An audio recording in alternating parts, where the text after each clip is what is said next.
Aurretiko izen ematea egiteko, sar zaitez gipuzkoa.eus/gazteria webgunera, jaitsi bera eta bertan aurkituko duzu bannerra. Hasiera horrian azalduta duzu nola egin aurretiko izen ematea. Internet bidez egin nahi baduzu, jaitsi bera eta bertan aurkituko duzu esteka. Plataformara iristean bi aukera dituzu. Erabiltzaile berria bazara, hau da, udaleku edo gazte oporraldietan parte hartzen duzun lehen aldia bada, erregistratu egin beharko duzu. Aldiz, beste urteren batean jada izena eman baduzu, erabili ezazu email hori bera eta pasahitza. Gogoratu, pasahitza ahaztu baduzu, eskatu egin dezakezula eta zure emailera bidaliko zaizula pasahitz berria ezartzeko aukera. Behin plataformara sartuta, inskripzioak aukera sakatu eta ondoren talde berria. Kasu honetan, jada datu batzuk sartuta daudela ikusiko duzu, zure kasuan hutsik azalduko da zati hau. Hemen zure umearen datuak sartu behar dituzu.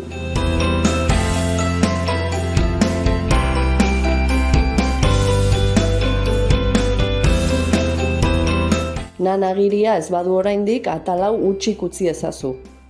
Urtea aukeratzeko egin klik bikoitza eta urte desberdinak azalduko zaizkizu.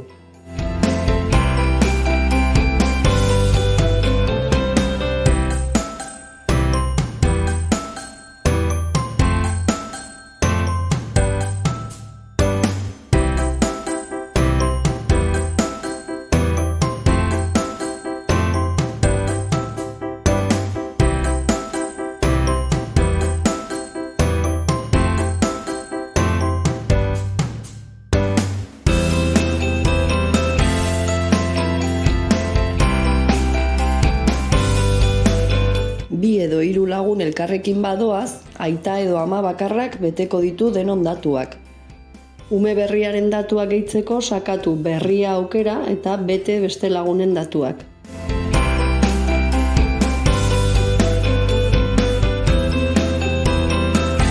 Haur guztien datuak bete ditugunean, hurrengo pausua zein txandatan parte hartuko duten aukeratzea izango da. Gogoratu 5 txanda desberdin aukeratu ditzakezula.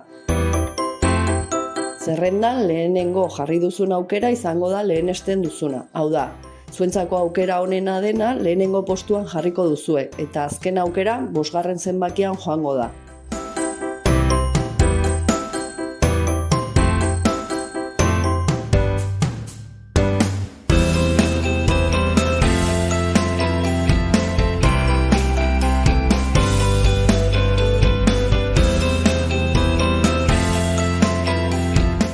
Edozein aldaketa egin nahi baduzu, aukera guztietan duzu ezabatu edo gora eta bera mugitzeko aukera.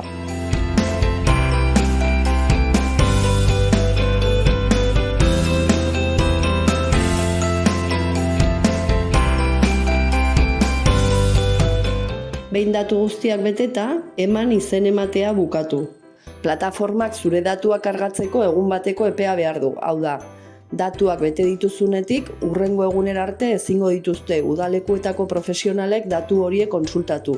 Beraz, zalantzarik baduzu, itxaron gutxienez hurrengo egunera arte kontsulta egiteko. Dena ondo joan baldin bada, aurretiko izen ematea amaitu eta berehala konfirmazio emaila iritsiko zaizu. Hurrengo pausua zozketa egunera itxarotea izango da. Hor jakingo duzu udaleku edo gazte oporraldiak programetan parte hartzeko plaza egokitu zaizuen. Zorte on!